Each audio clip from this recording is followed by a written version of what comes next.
আজকে আপনাদের automatic washing machine আইএফবির আমি ক্লিন করে দেখাবো খুব সহজ পদ্ধতিতে। ডেসক্যাল বলে একটা পাউডার পাওয়া যায়, আইএফবিরই আসে, সেটা দিয়েই করে দেখাচ্ছি। প্রথমে এই পাউচটাকে কেটে নেবেন, কেটে নিয়ে ওই যে আমরা যেখানে সার্ফ দিই সেই জায়গাটাতে কিছুটা পাউডার, মানে হাফের মতো পাউডার আমি ওইখানেও কিছুটা দিলাম, আর কিছুটা পুরো টাপটাতে ছড়িয়ে দিলাম। দেওয়ার পরে ওটাকে বন্ধ করে দিয়ে আর তারপরে আমরা অন করব, করে পাওয়ার বটমে যাব।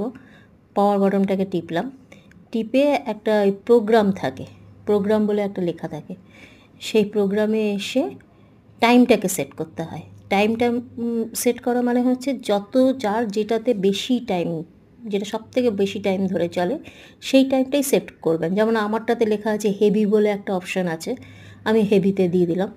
এই হেভিতে দেওয়ার পরে আমি এবার এসে এখানে স্টার্ট বাটনটা টিপে দেবো, ব্যাস আর কিচ্ছু করতে হবে না, শুধু স্টার্ট বাটন টিপে দিলে ও নিজের মতো করে পরিষ্কার হয়ে যাবে।